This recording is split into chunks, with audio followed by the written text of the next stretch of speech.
Everyone. So obviously I'm in the same outfit.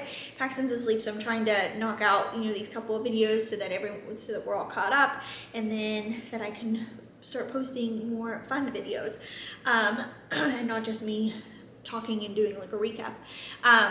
So IVF versus natural. So like I said, or if you've been following along, Paxton is an IVF baby. Before him, we had 3 pregnancies that were each natural pregnancy. The first pregnancy we lasted 18 weeks, and then we had 2 early miscarriages, and then Paxton, like I said, he was IVF.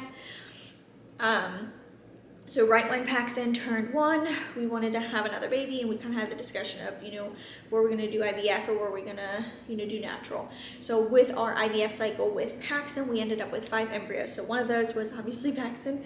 2 of those came back genetically abnormal. So essentially, we couldn't use them. And then because they wouldn't have led to a viable pregnancy, and then the other 2 came back indeterminate, so essentially that means either there was like a lab error or the embryo's chromosomes are just so bizarre that it didn't even recognize that it was like a human. So essentially we don't know. So it's either good or bad, we don't know. So our options, this time around, trying for a baby, we're obviously try naturally, obviously do the whole IVF cycle again, so retrieval, and then like the whole thing, so the egg retrieval and then the transfer, or to use the embryos that we have. And like I said, we only had 2 that were a maybe, and with those, the options were we could just use it and hope for the best, use both and hope at least one of them works, rebiopsy them and see if they are genetically fine.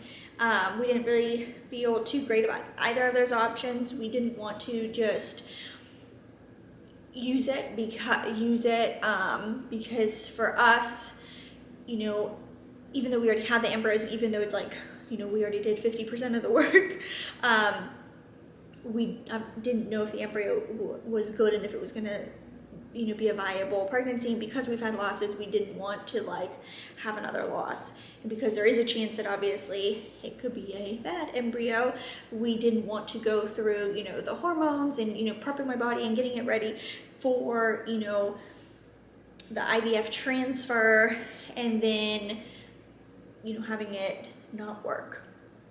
And then the second option, so using 2, again, that made us uneasy because odds are, one of them potentially could be good, but if the other one's bad, we never really had this discussion with a reproductive endocrinologist, but we just didn't really feel like, we just kept thinking, well, if one of them's good and one of them's not, and let's say we have like a late loss in one of them, and then the other one's still growing, how would me carrying, a dead fetus and a live fetus, impact the pregnancy and impact everything. And so we just didn't like that idea. And then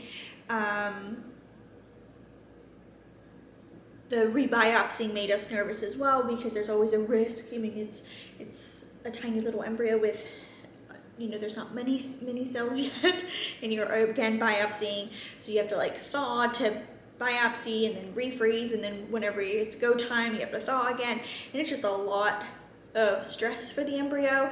And so we just didn't want to get the report back, the genetic report for the embryos, and they say, oh yeah, the embryo is perfect, and then we go okay, and we prep my body and we go in for the transfer, and then we find out that the embryo didn't survive the thawing, or because too many cells were taken, it just didn't keep growing, and we didn't like that. We didn't want to potentially harm the embryos that we had, so we kind of viewed it as, didn't want to do that. We kind of viewed those 2 embryos as kind of like a last resort that we would use them, because obviously we have them and they're there, but because we don't know if it's good or bad, we didn't want to have that be kind of like our first choice and first try.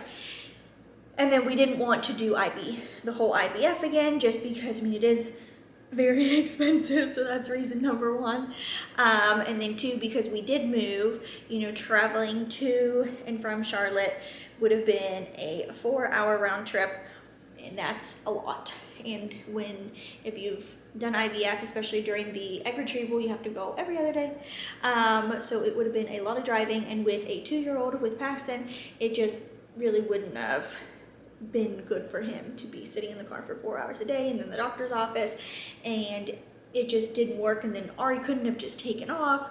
And if we would have said, oh, well, we'll just essentially live in a hotel in Charlotte for 2 weeks until everything's said and done, I mean, that's even more expensive to an already expensive process. So essentially, we didn't like the options of, like I said, using the embryos that we had, doing the whole IVF cycle again. So we were kind of just left with trying naturally, and that is what we did.